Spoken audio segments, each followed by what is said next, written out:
अब अगला सब्जेक्ट हमारा है संविधान। देखो यहाँ पर जो संविधान है इसके लिए इंग्लिश शब्द का इस्तेमाल किया गया है कॉन्स्टिट्यूशन। कॉन्स्टिट्यूशन। तो सबसे पहली बात तो आप ये समझो कि संविधान क्यों, आखिर संविधान क्यों बनाया गया, संविधान क्या है, संविधान कैसे बनाया गया, कब बनाया गया, कहाँ बनाया गया और किसने बनाया। नहीं, ये सारे सवालों का उत्तर हम अभी ढूंढेंगे। ठीक, जैसे किसी भी विषय का अगर आपको क्यों में उत्तर देना हो, नहीं तो उसके लिए आपको क्या करना पड़ेगा, उसके पास्ट में जाना पड़ेगा। यानी हमारी संविधान बनकर के तैयार कब हुई है, 1949 में, 26 नवंबर 1949। इसके पहले संविधान विकास की क्रिया चल रही थी 1946 से, लेकिन 1946 के पहले हमारा देश कैसे चल रहा था, नहीं तो ब्रिटिश सरकार के माध्यम से जो भी एक्ट कानून बना करके भेजा जा रहा था उसी के माध्यम से हमारा देश संचालित हो रहा था। उसके पहले मुगलों के टाइम में मनुस्मृति नहीं था, मुगलों के टाइम में क्या था, नहीं कुछ राजाओं ने शरीयत को स्थान दिया, कुछ राजाओं ने शरीयत से हट करके नहीं कुछ अलग निर्माण करके अपने शासन को चलाया। उसके पहले अगर जाओ तब आपको कहीं कहीं मनुस्मृति का झलक दिखेगा, और वह मनुस्मृति के माध्यम से नहीं हमारे यहाँ सजा पद्धति कई बार तय की जाती रही है। जैसे एक उदाहरण मैं आपको दूं और तब आपको समझ में आ जाएगा कि संविधान की जरूरत क्यों पड़ी। मनुस्मृति में एक अपराध है जिस अपराध को बोलते हैं क्या, हत्या। अब हत्या के ऊपर उसमें चर्चा किया गया है कि हत्या में सजा कैसे दिया जाए।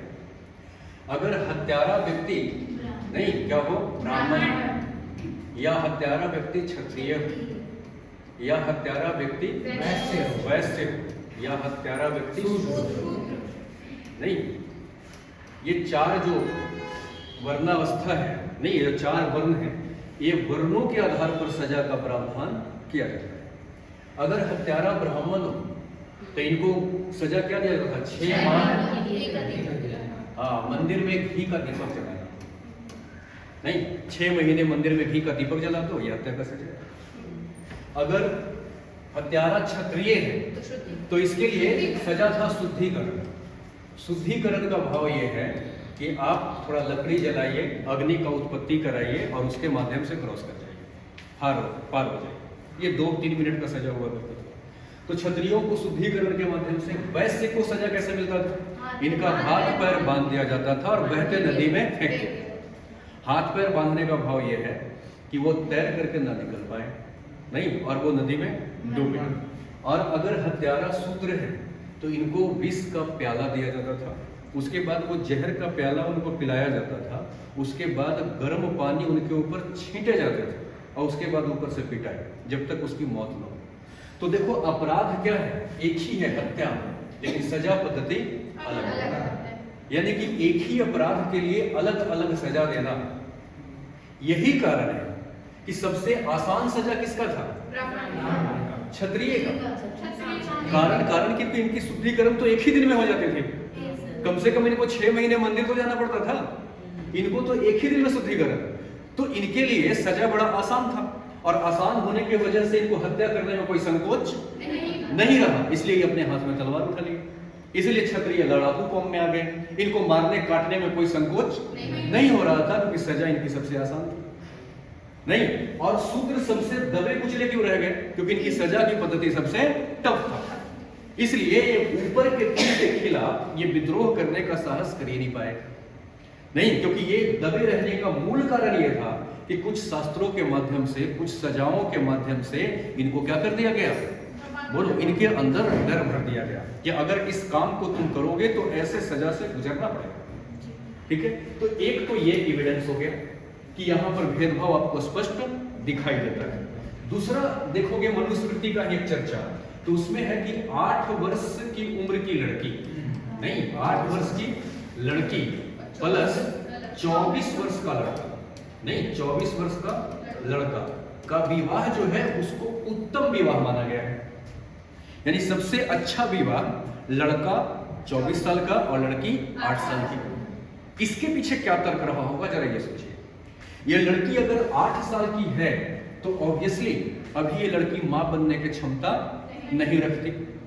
कहने का भाव यह है कि अभी ये शारीरिक संबंध भी फैलाव नहीं कर सकती, इसलिए विवाह तो हो जाता था लेकिन माता पिता लड़की को अपने ससुराल नहीं भेजते थे, इसको परिपक्व होने तक अपने घर ही रखते थे। नहीं तो जरा सा सोचो कि ये मान लो कि 15 वर्ष की उम्र में मान लो कि ये मां बनने में सक्षम हो गई, अपने घर परिवार को चलाने में भी सक्षम हो गई, तो 15 वर्ष मतलब 7 साल इसको भी वेट करना पड़ेगा नहीं। और जब ये लड़की 15 साल की हो जाएगी तो लड़का कितने साल का होगा? 31, 31 साल का हो जाएगा। अच्छा, उस समय की पद्धति क्या थी? उस समय का सिस्टम क्या था? मोनार्की सिस्टम था। मोनार्की सिस्टम मतलब राजा रानी का राज हुआ करता था, राजाओं का राज हुआ करता था, और राजाओं का कोई सीमा फिक्स नहीं होता था, बल्कि वो एक राजा दूसरे पर अटैक करके हत्या कर दिए और उसके भी राज्य को अपने अंदर क्या किए? मिला लिया। तो उस समय राजा और राजा के बीच में क्या होते रहता था? युद्ध होते रहता था। समझिए इस लॉजिक को। और ये जो लड़के 24 वर्ष के उम्र का हुआ करते थे, 25 वर्ष की उम्र का हुआ करते थे, वो राजाओं के यहाँ सिपाही का नौकरी किया करते थे। तो लड़ाई में नहीं, सामान्यतः राजा का मौत होता था कि ज्यादा सिपाहियों का होता था? सिपाहियों का होता था। तो ये लड़की तो अभी परिपक्व हो रही है, तब तक इसका पति युद्ध के मैदान में लड़ने गया सिपाही के रूप में, तो ये 7 साल तक टिक भी नहीं पाता था, इसके पहले ये मारा जाता था। तो स्थिति ऐसा हुआ कि लड़की जब तक परिपक्व होगी तब तक ये आदमी क्या हो चुका? मर चुका। यानी लड़की यौन अवस्था को प्राप्त करने से पहले विधवा हो गई। अब लॉजिक समझिए कि समाज ने कितना बदमाशी किया है। ये देखिए, अब ये लॉजिक बना दिया कि विधवा पर विवाह पर क्या था उस समय? बताओ। इसका मतलब क्या है? विधवा विवाह कर सकती है कि नहीं कर सकती? यानी विधवा विवाह कर नहीं सकती। तर्क देखो इसके पीछे क्या है। लड़की को अपने पति के घर जाने के पहले ही विधवा बन गई, और विधवा विवाह हो नहीं सकता। तो विधवा विवाह नहीं हो सकता तो फिर ये लड़कियों की जीवन कैसे चलेगा? परिवार भी क्या करते थे? विधवाओं को उपेक्षा के नजर से देखते थे। अगर घर में कोई नई शादी विवाह हो रहा है तो विधवा को मत बुलाओ, शुभ काम में उसको भाग नहीं लेना चाहिए। तो ये महिलाएं समाज से कट जाती थी। यही महिलाएं फिर अब अगले जन्म का चिंता करने लगती थी कि इस जन्म में शायद पिछले जन्म में कोई बुरा कर्म किया, इसलिए ये जन्म खराब हो गया, इस जन्म में कुछ अच्छा कर्म करें तो शायद अगला जन्म कुछ अच्छा हो जाए।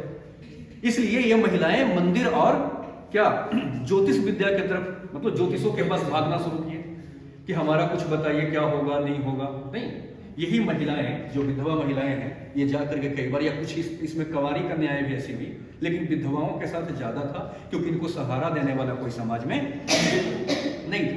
इसलिए ये महिलाएं जाकर के मंदिरों में क्या हो गए? देवदासी हो गए। नहीं, ये सब देवदासी हो गए। और ये देवदासी जब हुए तो दिन में ईश्वर के सामने तो देव का दासी बनते रहे, लेकिन रात्रि में इन्हीं के साथ नहीं, रेप जैसे घटनाएं घटने लगी। और कहां घटने लगी? ये धार्मिक संस्थानों में घटने लगी। समझ रहे? तो यहां पर महिला ये जो है वो मानवीय जीवन जी रही होगी कि एक जानवर का जीवन जी रही है? ये सजा पद्धति में ये जो वर्ग है ये मानवीय जीवन महसूस कर रहा होगा कि एक जानवर का जीवन महसूस कर रहा होगा? जानवर का जीवन महसूस कर रहा होगा। इसके साथ साथ इस टाइम में कुछ ऐसा पद्धति था कि अगर शूद्रा घर से बाहर निकल रहा हो तो गला में क्या करना? घंटी बांधना, और दूसरे हाथ में झाड़ू झाड़ना। नहीं, अगर उस आदमी का छाया भी अगर इनके ऊपर पड़ जाए तो ये लोग छुआछूत मानते थे। नहीं, और जहां जहां ये पैर रखते थे वो जमीन को भी छुआ हुआ माना जाता था। तो जहां जहां से वो गुजरते थे झाड़ू देते गुजरते थे और गला का घंटी बजाते हुए निकलते थे, ताकि अगर कोई अपर कास्ट वाला इस आवाज को सुने तो साइड हो जाए, हमें ना देखें, क्योंकि हमें देख लेंगे तो छुआछूत हो जाएगा। इस तरीके से उनके घर से निकलने का पद्धति कहां से लगता है आपको कि इनकी जीवन मानवीय थी? नहीं, इनकी जीवन क्या हो गई थी? भेदभाव से भरा हुआ जीवन। इनको यकीन ही होना बंद हो गया होगा कि हम भी कोई मानव है।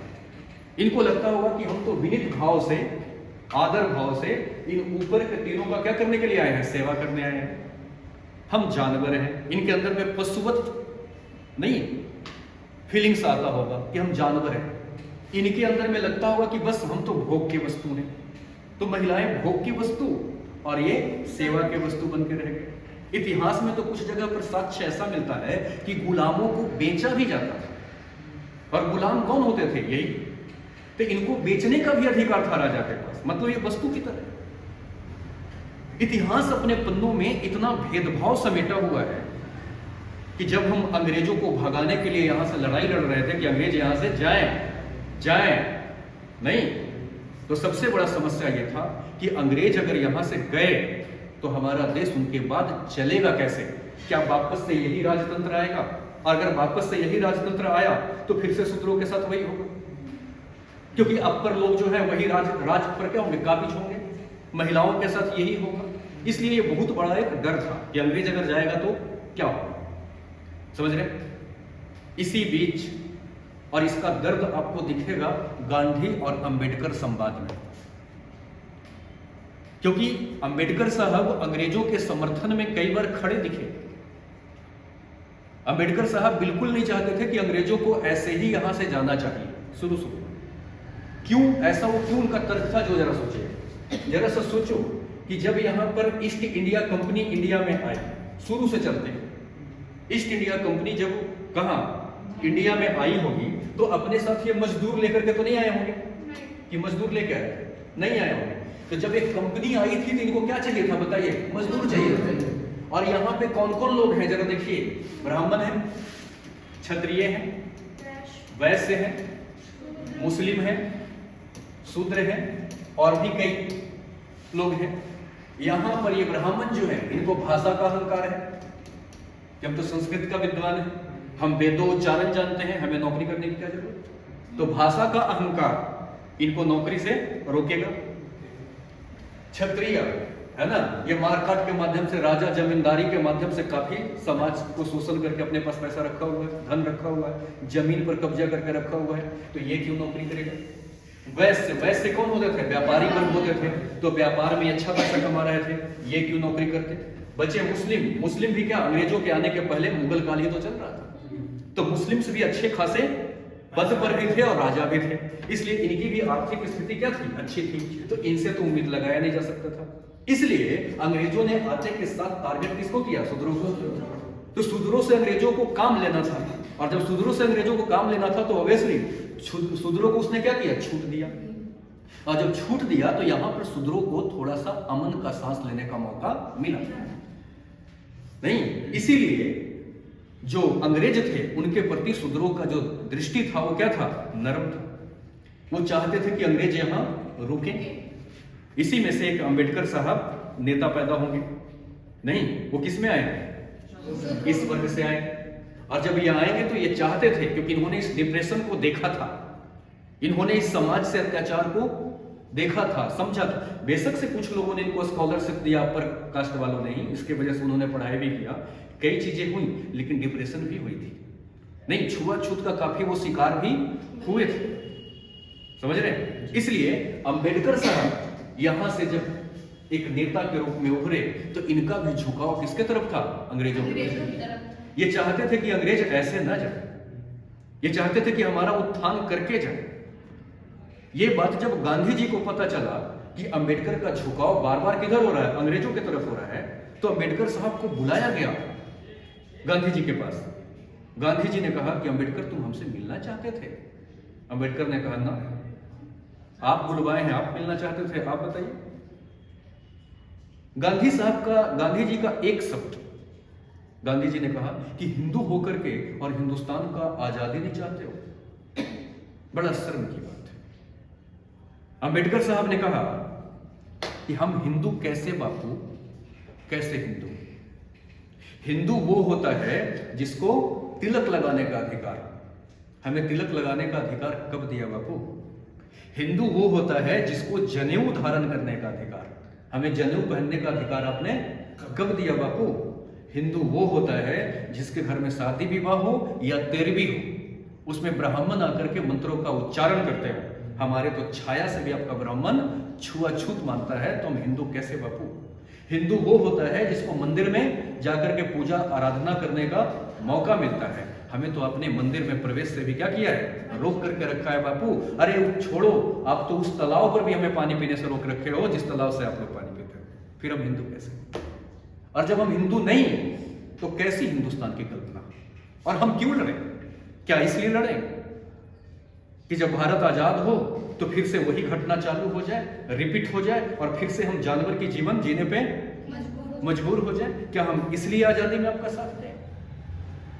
ये अंबेडकर की जो प्रहार थी और उस समय के समाज में ऐसा वाकई में था, इसलिए गांधी जी काफी द्रवित हुए और द्रवित होने के बाद गांधी जी ने उसी समय ये तय किया नहीं कि अब हम सक्रिय राजनीति में भूमिका नहीं निभाएंगे।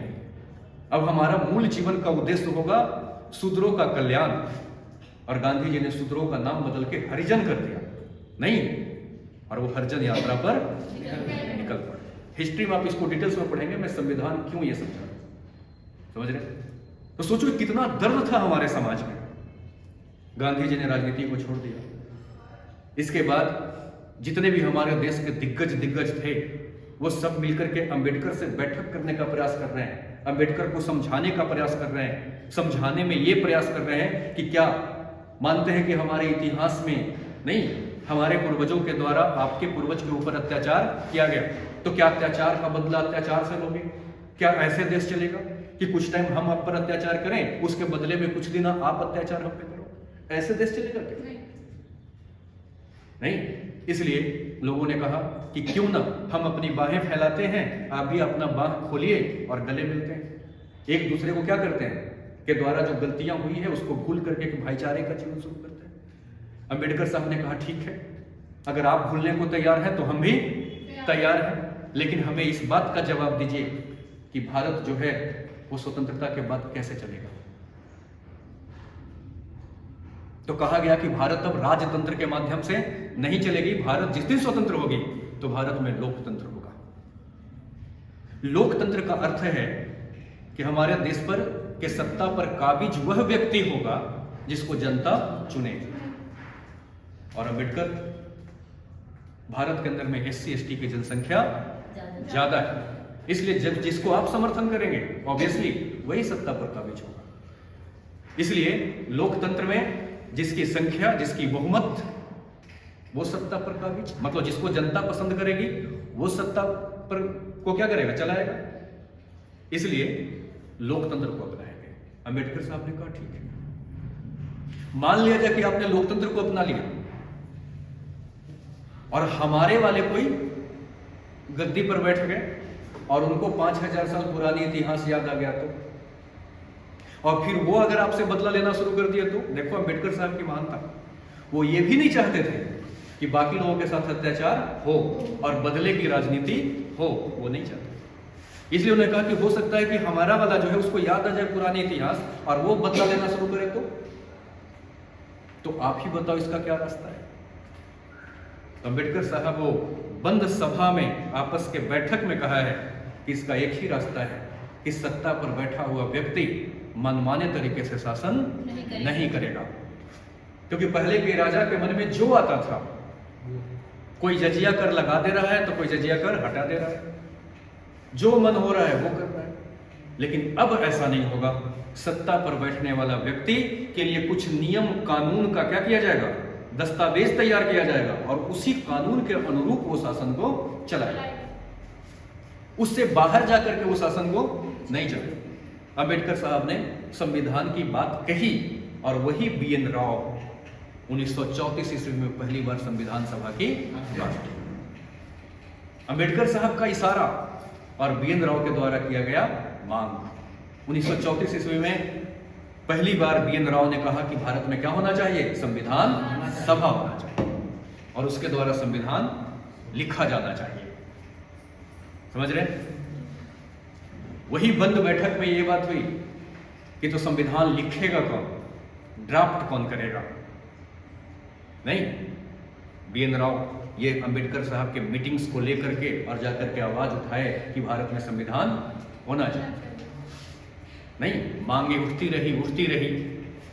आखिरी बार संविधान सभा का निर्माण करने के लिए एक प्लान आया। उस प्लान का नाम क्या है, कैबिनेट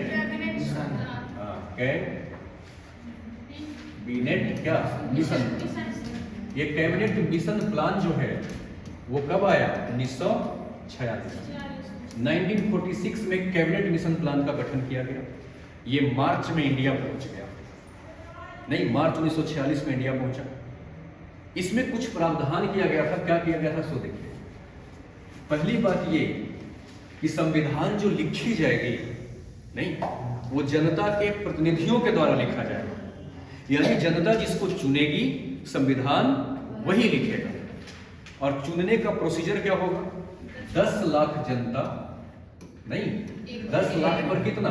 एक प्रतिनिधि का चुनाव, एक प्रतिनिधि का चुनाव होगा। इसी में दूसरी बात ये थी, आपको मालूम है कि पहले से ही भारत और पाकिस्तान की बंटवारा की लड़ाइयां चल रही थी कि पाकिस्तान बनेगा, तय है। तो कुछ राज्यों को क्या बना देना था? पाकिस्तान, और बाकी हिंदुस्तान। देसी रियासत के साथ क्या होना था? कल मैंने आपको समझाया था देसी रियासत किसको कहते हैं। फिर से अब देखिएगा, जैसे ये पूरा का पूरा मान लो कि इंडिया है, मान लो, तो इंडिया का कितना हिस्सा?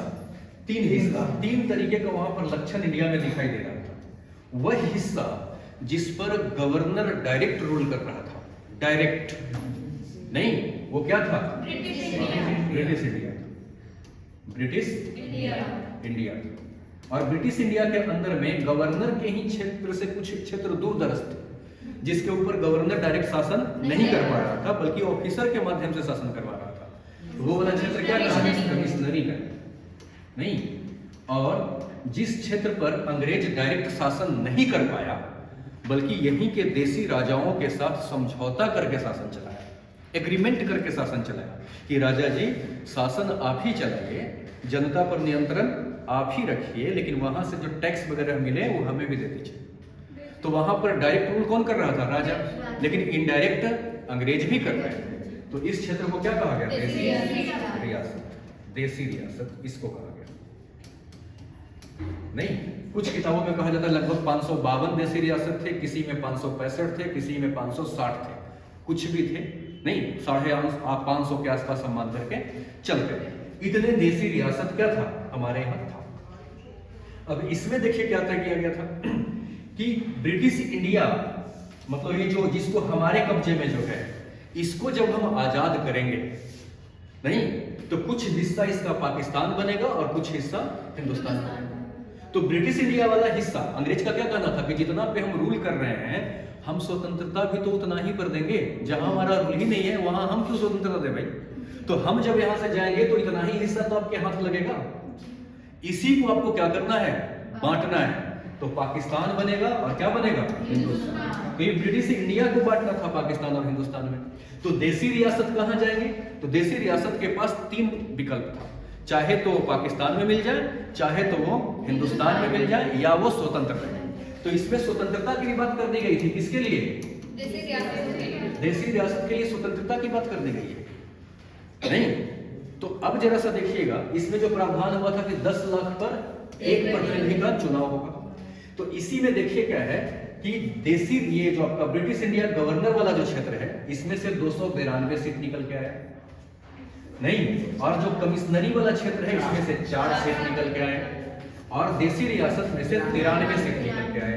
क्योंकि उस समय भारत की जो जनसंख्या थी वो 38 करोड़ 90 लाख के आसपास थी। तो 10 लाख पर 1, तो 20 लाख पे 2, 30 लाख पे 3, तो 38 करोड़ 90 लाख के आसपास, मतलब 39 करोड़ मान लो। तो 39 करोड़ में कितने निकल के आएंगे? 389। तो 389 सदस्यों का जो संख्या है वो इसी क्या गणित पर तय किया गया। तो 389 सदस्य यहाँ से तय किए गए, जिसमें से 296 कहाँ से? गवर्नर वाला क्षेत्र से। गवर्नर वाले क्षेत्र से कितने? 292, नहीं, 4 कहाँ से? कमिश्नरी वाले क्षेत्र से, और 93 कहाँ से?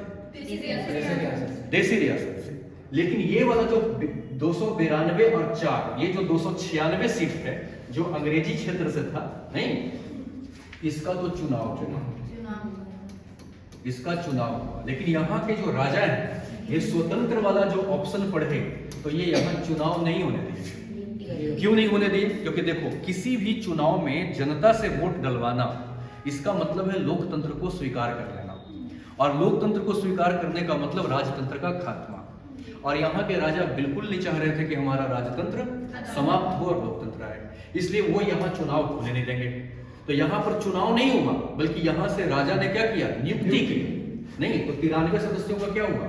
नियुक्ति हुई। तो जरा सा एक चीज समझिएगा कि आंशिक रूप से हमारे संविधान सभा का चुनाव हुआ है और आंशिक रूप से क्या हुआ है, नियुक्ति हुई है। पूरा का पूरा संविधान सभा न तो निर्वाचित हुआ है और न नियुक्त हुआ है, उसके कुछ हिस्सा नियुक्त हुए हैं और कुछ हिस्सा निर्वाचित हुए हैं।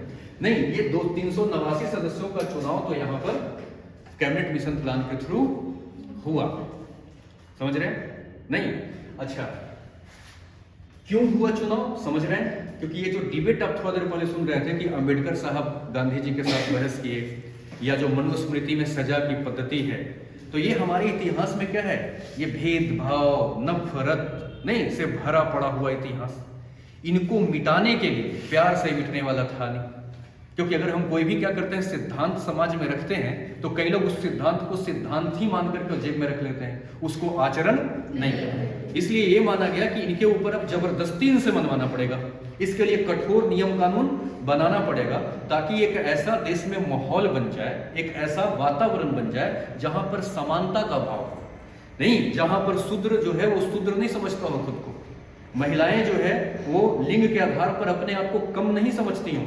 एक ऐसा वातावरण बनाना था, एक ऐसा वातावरण बनाना था, किस चीज के लिए, मानवीय जीवन के लिए, क्योंकि इतिहास में जो बुराइयां थी उसको मिटाना था।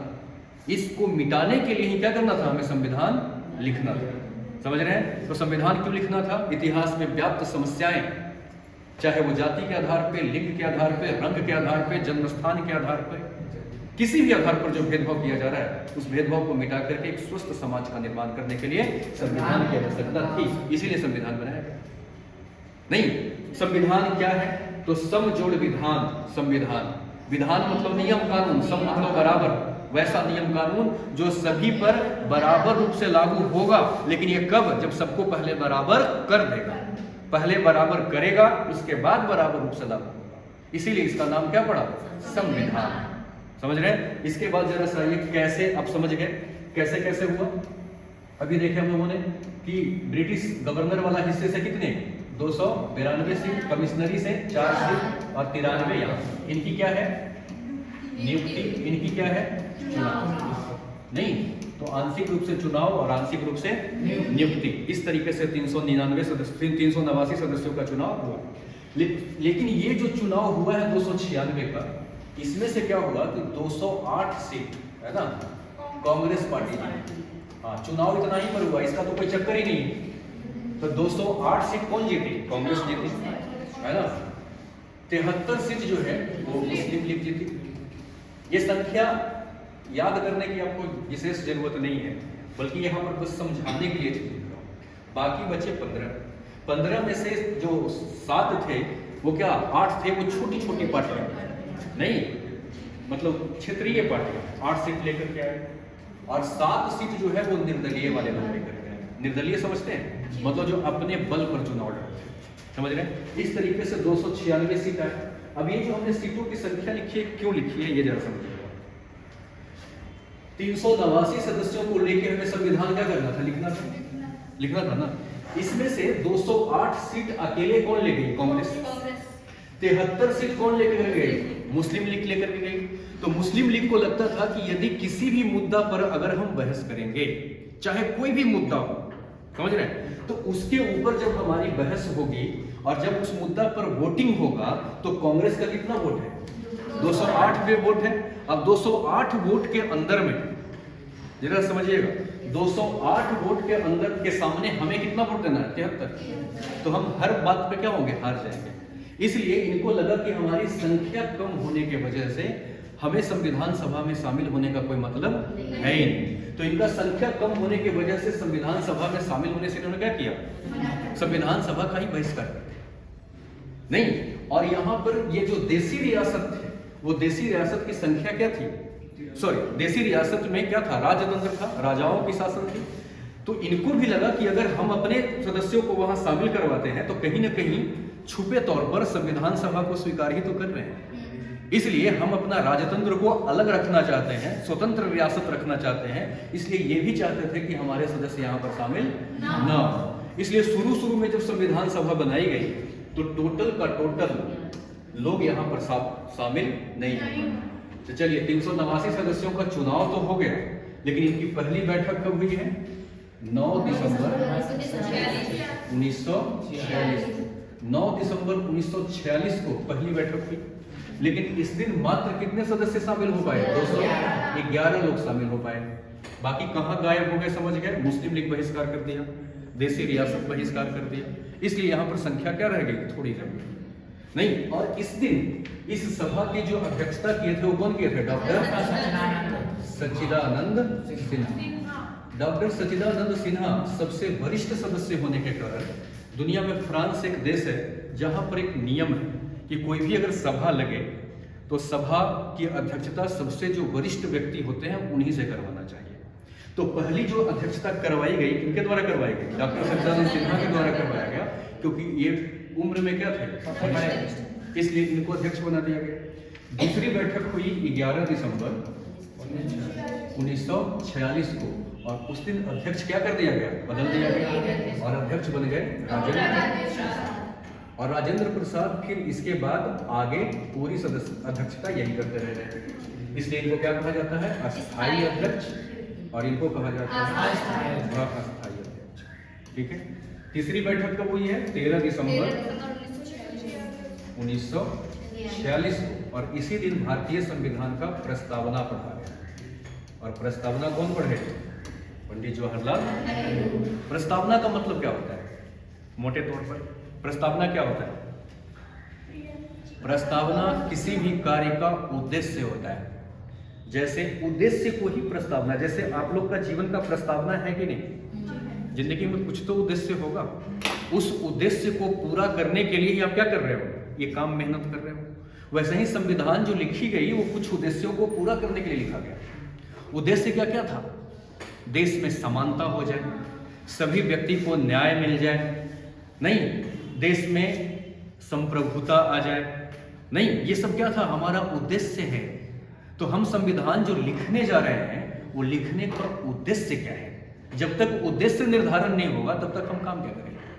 जैसे थोड़ी देर के लिए अगर आप लोग यूपीएससी को उद्देश्य नहीं बनाए हुए होते तो यहाँ पर क्या करने आते? अगर यहाँ पढ़ने आए हो तो कुछ ना कुछ क्या है आपका उद्देश्य? तो किसी भी काम को करने से पहले हम क्या करते हैं? उद्देश्य का निर्धारण करते हैं। तो संविधान जो हम लिखने जा रहे थे इतनी बड़ी, उस संविधान का लिखने का तर्क क्या है, उद्देश्य क्या है, उस उद्देश्य के ऊपर पंडित नेहरू ने इस दिन क्या किया? अपना वक्तव्य दिया। लेकिन इसी दिन इसको स्वीकार नहीं किया। इस वक्तव्य पर काफी लंबी चर्चा हुई है, नहीं, और चर्चा होने के बाद इनको स्वीकार बाद में किया गया। वो कब किया गया? बाय डेट आते जाएगा, समझ रहे हैं?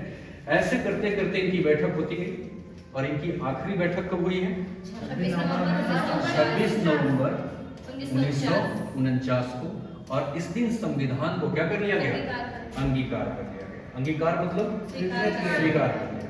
नहीं, इस दिन हमने स्वीकार कर लिया कि ये जो संविधान हमने बनाई है। इसी बीच देखो एक डेट आया होगा 15 अगस्त 1947। तो 15 अगस्त 1947 को हमारा देश आजाद के साथ साथ दो टुकड़ों में टूट भी गया।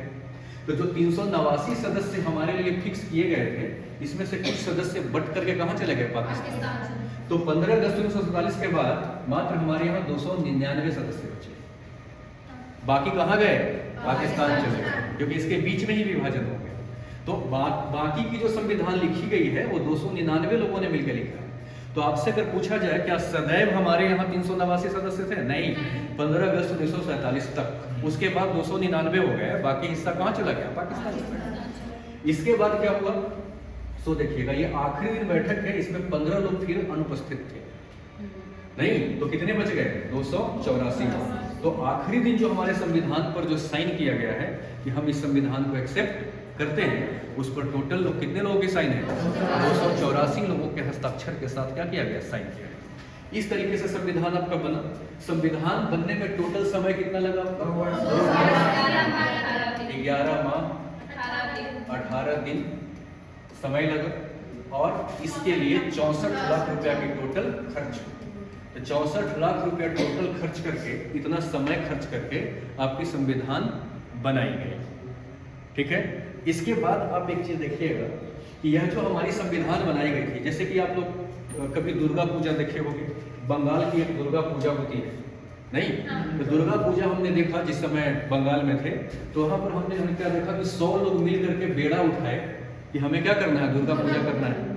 तो ये क्या किए, कई हिस्सों में बट गए। 20 लोगों का एक ग्रुप बन गया, 10 लोगों का एक ग्रुप बन गया, नहीं 20 लोगों का एक ग्रुप बन गया, ऐसे करके कई हिस्सों में क्या हो गए, बट गए। ये आपस में ही खुद को बांट लिए ऐसे करके। नहीं, एक ग्रुप को काम दे दिया गया कि भाई तुम चंदा वसूल पे लाके चंदा वसूली करो। एक का काम दे दिया गया कि तुम टेंट पंडाल देख लो। नहीं, एक का काम दे दिया गया कि तुम प्रसाद देख लो। एक का काम दे दिया गया कि तुम सुरक्षा देख लो, यानी कोई भी अगर मेला घूमने आता है, किसी के बच्चे खो जाए तो अनाउंसमेंट करो। नहीं, अगर कहीं फूट लाइट वाइट ये हो जाए तो देखो। नहीं, मारपीट हो जाए तो वहां खड़े हो जाओ। सुरक्षा की जिम्मेदारी दे दी गई। नहीं, एक को प्रसाद बांटने की जिम्मेदारी दे दी गई। तो ये अपने काम को जब बांट के करते हैं तो काम सिस्टमेटिक होता है। वैसे ही 389 लोगों के साथ जो हमने संविधान बनाई थी, इनको सिर्फ कह देते कि लिखो, तो संविधान कभी नहीं लिखे जा सकते। इसलिए इनको क्या किया गया, इनको छोटे छोटे हिस्सों में क्या कर दिया गया, बांट दिया गया। और ये जो बांटी गई, इन्हीं को क्या कहा गया, समितियां। तो संविधान सभा जो हमारी थी वो कई समितियां में क्या हो गई थी, नहीं, इसी समिति में एक समिति क्या था, प्रारूप समिति, जिसको इंग्लिश में क्या बोलते हैं, ड्राफ्टिंग कमेटी। नहीं, इसी का अध्यक्ष थे doctor Bhimrao, doctor B R. Ambedkar, जिसका काम क्या था, संविधान को ड्राफ्ट करना। नहीं, तो एक समिति था जिसका काम था ड्राफ्ट करना। एक समिति था जिसका काम था मौलिक अधिकारों का खोज करना। माने कौन कौन सा ऐसा कानून लिखना चाहिए, नहीं, जो लोगों के लिए क्या है, मौलिक चीज है।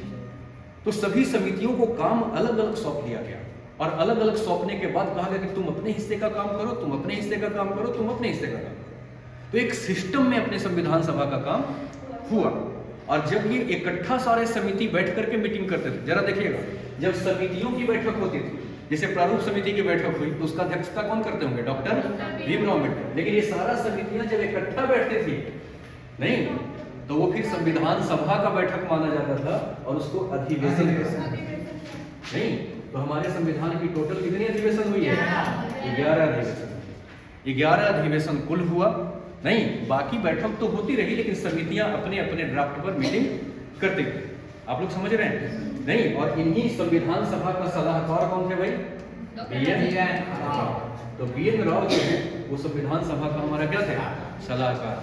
नहीं, आपको मालूम होगा कि डॉक्टर भीमराव अम्बेडकर को ड्राफ्टिंग कमेटी का चेयरमैन क्यों बनाया गया, क्योंकि आप जानते हैं कि उनके पास नहीं, वो तो डिग्रियां तो थी, इसके साथ साथ वो वाकई में बड़ा विद्वान व्यक्ति भी थे। उनको कानूनी समझ काफी अच्छी थी। दूसरी चीज, वो एक डिप्रेस्ड वर्ग से आते थे, तो ऐसा न लगे, नहीं, कि मनुस्मृति जैसा न लगे कि किसी अपर वर्ग के द्वारा लिखा गया और फिर से इनको ऊपर थोप दिया गया। नहीं, आप ही लिखो।